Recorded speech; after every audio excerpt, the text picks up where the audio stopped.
Alrighty, so I just realized that we are actually winding down in terms of talk about teams in the moving forward series episode. I believe we only have 4 more teams to talk about, and now started to talk about teams that got eliminated in the conference final. And in some way, I'm kind of glad that I'm about to finish the moving forward series episode, because right after when I finish that, I'm gonna do the season preview for all 29 teams, and I have to do it relatively quick because we are only a couple of weeks, if not, I think next week is going to be the start of preseason, and before you know it, next month is going to be the beginning of the 2023 MLS regular season. And when the season is about to begin, I have to do my prediction, got to do some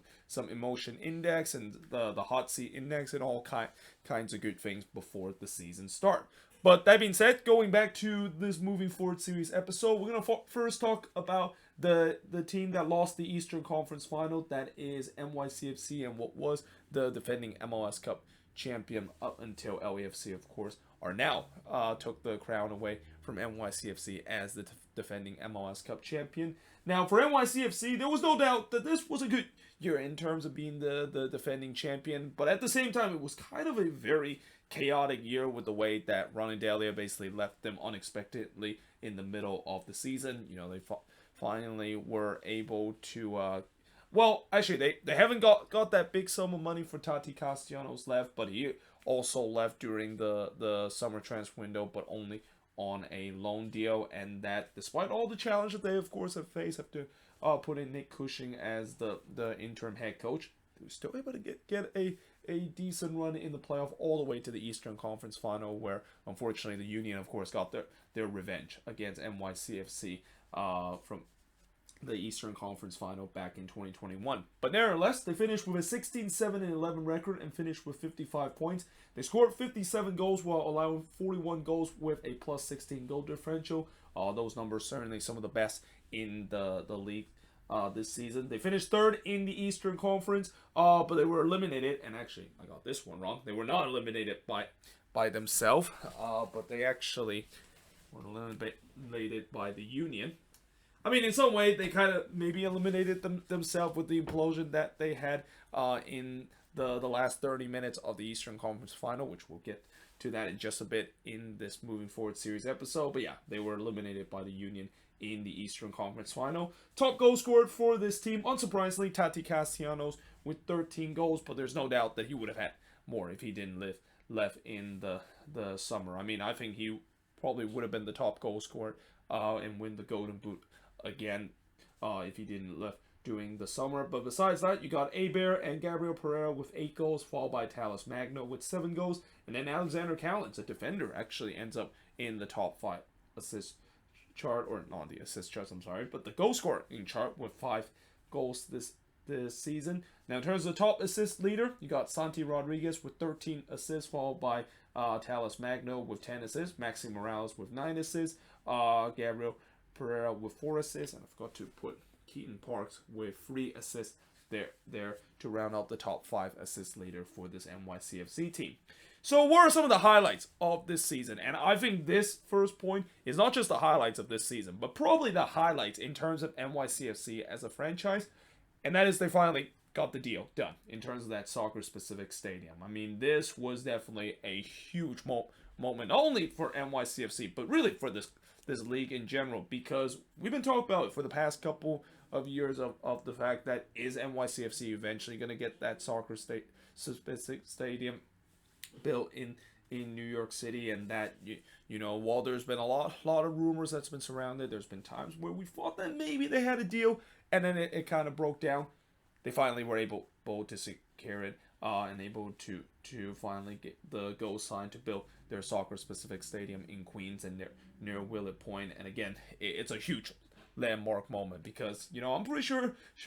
as much as it's fun to make the jokes about how NYCFC are basically like a homeless team, a team that basically have played in more stadium than most team has play at in terms of their home ground in their franchise's existence. I think they're probably tired in terms of hearing the same joke, and especially also hearing the same joke of the fact that they play at a baseball stadium, whether if it's at Yankee Stadium or Citi Field. So I think this is a big landmark moment, the fact that they finally have the go sign to build that soccer-specific stadium, and especially the fact that it is going to be privately funded. That's also very, very important to detail in terms of it. And yeah, I think they said that the stadium will be ready probably in 2027, which will still be a while from now. But again, this is something that I think if you want to talk about a team that probably maybe the unlikeliest in terms of finally getting that soccer specific stadium deal, that despite they desperately need to have one, I would say it has to be NYCFC, considering just all the stalemate and all the problem that they've been going through ever since they came into the league, of the fact that they were going to build a stadium and then they were not, and then all the problems that they had to go through, that it's kind of nothing short of a miracle. The fact that they finally announced that, yeah, this is going to finally be the time we have officially announced that we now have the plan, and the city of New York give the go sign for NYCFC to finally build themselves a soccer specific stadium. But other than that, they're going to still receive a big sum of money for Tati Castellanos. So again, for many people that don't know, when Tati Castellanos decided to join Girona, it wasn't on a permanent transfer. They technically still have the rights to Tati Castellanos, which in theory they can technically recall him on loan if they're that desperate in terms of him, bring him back and need his service. But I doubt that of course is going to be the case, and especially from the fact that there's now even more clubs that is rumored to try to get Tati Castellanos. I have a feeling that they're going to definitely receive a big sum of money. Again, from what I've seen from him, it's got to be at least $15 million or $20 million that I think NYCFC is going to get. And especially from what I also heard, that it seems like Brighton might be one of the teams that's been linked with. And with Premier League team, they always tend to like to overpay for players. I mean, we just saw John Duran earlier this week, of the fact that he was able to go to Aston Villa for $18 million, which is among some of the highest transfer outgoing fee we've seen in league history. So that of course is the case. Yeah, I expect not just 20 million, but probably 30 or even up to $40 million that we will see Tati Castellanos potentially going to Brighton, and NYCFC going to receive a huge sum of that money. Like last season, they really finished the season strong and go into another deep run in the playoffs. And I think it's safe to say that narrative of NYCFC being a choker in the playoffs and always find ways to lose maybe have shed a little bit. I mean, it kind of came back, at least for that Eastern Conference final where they absolutely imploded. But still, this is a team that for a very long time has always been a team that struggled in terms of getting past the first or second round. And the fact that not only they won MLS Cup last season, but didn't really kind of have that MLS Cup hangover, continued to look strong, and eventually was so close in terms of making themselves into their second straight MLS Cup. I think it's definitely a valiant effort in terms of what NYCFC put in their title defense season. Now, what are some of the lowlights for this NYCFC team? As I mentioned, despite the fact that they had a strong start to the end of the season, like last season, in a way, the fact that I feel like this season is kind of similar, where they kind of hit a dud in terms of the summer month and heading into fall before go on a miraculous run to finish the season. And it's the same case here. Although this year it was a lot to do with the fact that once Ronnie Delia departed from NYCFC, and the same goes for Tati Castellanos, we knew that was going to be the case. I mean, Nick Cushing, he did try his best in terms of turning the season around, and in some way he kind of did, which, oh, by the way, I forgot to mention in the big highlights that NYCFC also had, and I can't believe I missed this. They won a silverware this year. They were one of the team that was able to win the Camponens Cup this season, beating, I believe, is it Atlas? I think that they beat in the Camponens Cup final. And that game, I think that trophy was probably the best time for NYCFC to win some silverware, because up to that point they were still struggling in the league. They were definitely not doing very well, but winning a trophy, we mentioned, can really change the mentality of the team, and maybe that's kind of the reason why they really got on a strong playoff run and were able to go deep into the playoffs, because before that they were really struggling, and that Nick Cushing just cannot get his tactics and his philosophy implemented in the team. And we mentioned before, when they are still heavily reliant on Tati Castellanos before they sell him, we knew that there were going to be a drop off, and there was definitely a significant drop off once he left this team. A disappointing CCL elimination against the Seattle Sounders. And I think what's disappointing about that elimination is the fact that, I know history won't remember the fact that, Seattle were actually kind of outplayed by NYCFC in both of the leg. I thought NYCFC were the better team in terms of both of the leg, especially in the second leg where they were just pounding on the door in terms of trying to make this one a game. But again, Stefan Fry just comes up with big save time after time, but also just some poor finishing for NYCFC is the reason why they weren't able to make it to the final. And that, again, as much as I know the Seattle Sounders is going to be the one that will be celebrating of becoming the first MLS team to win CCL, and it's a big moment for MLS, I don't think NYCFC will be joining that party because, again, they were part of the team that got eliminated by the Seattle Sounders, and in a way where, I think you got to say that if NYCFC won against the Seattle Sounders and they play against Pumas in the CCL final, I have a feeling NYCFC would have won that too. I mean, yes, Pumas was a team that put a challenge to the Seattle Sounders, but you look at the quality that both of these teams have, it's kind of very similar, and you could maybe even argue NYCFC was a little bit stronger to in terms of the quality, because like the Seattle Sounders, they have the likes of Ruidíaz and Ladero. NYCFC have some good quality too, with the likes of Tati Castellanos and Maxi Morales in terms of that spot too, and those guys can definitely create a big threat to this NYCFC team and a chance for them to potentially actually be that first team to win the CONCACAF Champions League. And then, of course, as mentioned, the implosion against the Philadelphia Union in the final 30 minutes of the game, a game where, I think that's going to really sting, and especially I think what really stings about that game is the fact that, I think for a majority of the game, they were actually the better team, and that, I'm pretty sure Alexander Callens will have a whole offseason to think about that missed opportunity that he had that could have give NYCFC a 2-0 lead in the Eastern Conference Final and could have really put that game out of reach. Because if that goal went in, I have no doubt that the Union would not be able to get themselves the equalizer and then just make an absolute charge in their way to make it to MLS Cup Final. So that's definitely a huge disappointment, considering they had a chance to go back to MLS Cup and continue their title defense, but it just falls short in the hand of the Union, getting some revenge from last season, or not last season, but 2 seasons ago in terms of the Eastern Conference Final. Now, in terms of MVP and revelation, I mean, I could have easily gone with Tati Castellanos, but I'm not, because, I don't want to go with a player that basically didn't even play the full season for NYCFC, and the same goes with Maxi Morales. I mean,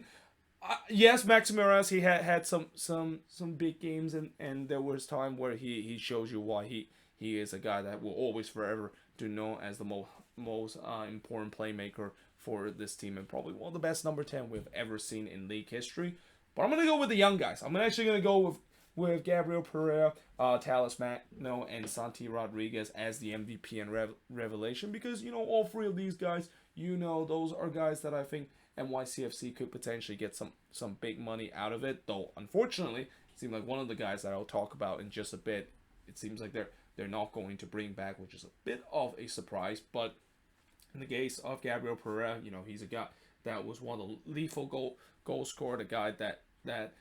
was able to not only score the goals but also provide the assists in the wing area. Talis Magno really stepped up in terms of that number 9 position, even on the wing at time. And then Santi Rodriguez, again, a guy that, at least for what we hope, that maybe he will be the heir of Maxi Morales in that number 10 spot. Yeah, he and not to mention the fact that he also leads the team in the assist chart, and that it seems like maybe NYCFC is all set to make a decent run, or at least that's what we thought, because as we talk about in the moving forward series, maybe things is a little bit different. Now, in terms of disappointment, there really wasn't any. I mean, I can't really think of any player on this team had a disappointing season. I mean, if you really want to be very picky, I would say Thiago Martins. He was kind of shaky at time, and also if you want to be super critical, and the fact that you want to once again hit on the cardinal sins of the fact that you should not spend your DP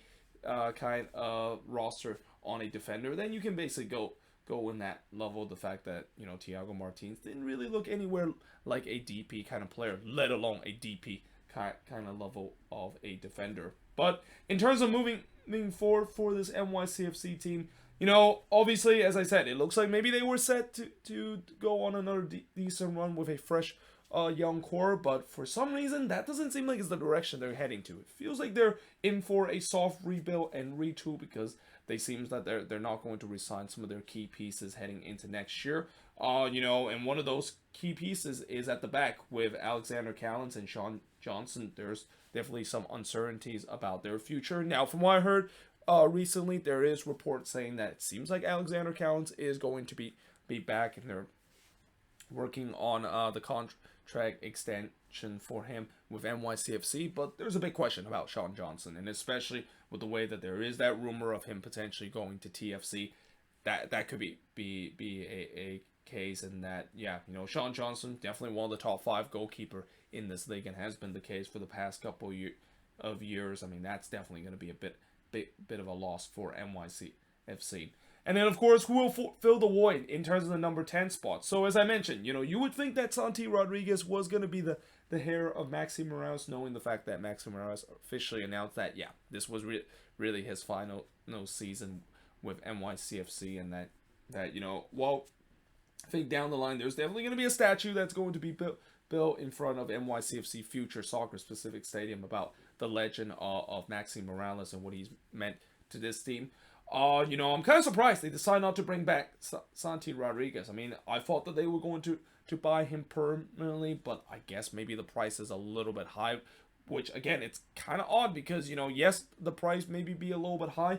but you also just lost your heart and soul and your key number 10 player that's been the case for the past couple of seasons. So, again, we'll see whether if they are indeed going to bring back Santi Rodriguez, because if that's not going to be the case, they need to find another number 10, and maybe we'll spend DP money in terms of getting it. And then the same situation goes with the number 9 position. Now, obviously, there's been talks that it seems like Talles Magno is going to be that player that could be playing that number 9 spot, but, you know, there's definitely question of if that is going to be the case, especially, I feel like Magno last season, there's times where he has played much better on the wing compared to when he is operating as a striker. And also, as I mentioned, you know, the reason why they don't really have a number 9 is the fact that both Aber and Castellanos is gone. I mean, unless they decide to recall Tati Castellanos, which I don't think that's going to be the case, and also Aber decided to go to the Seattle Sounders, they're definitely they have a bit of a hole in terms of that number 9 spot. So it's going to be interesting to see how that they're going to figure out in terms of that spot. And again, in general, it just feels like, you know, this offseason, yes, they have definitely made some moves in terms of trying to go through this soft rebuild, but it's kind of surprised that they are starting to get rid of some of their core pieces. I mean, I feel like this core piece that they have could still make another good run a year or two down the line, but the fact that they have started to got rid of some of their key pieces, yeah, that is definitely a little bit surprised, but we'll see whether if they can potentially get some decent player in the remaining part of the offseason, because other than that, I really think NYCFC have definitely got significantly weaker this offseason, and that if this is going to be the team that's going to be put in the regular season, I won't be surprised they might not finish as high as they were in the last couple of seasons. I mean, I still think this is a playoff team, but this is going to be a team that I don't think is going to be considered to be a contender because of some of the key pieces that they lost during this offseason. But let me know in the comments below if you agree with that, and if you're an NYCFC fan, let me know in the comments below what's your highlights, lowlights, MVP revelation, disappointment, and moving forward, how is this team going to look heading into the 2023 season. But until then, hope you guys enjoyed this video. If you do, make sure you guys leave a like, smash the subscribe button, and yeah, I of course will see you guys next time.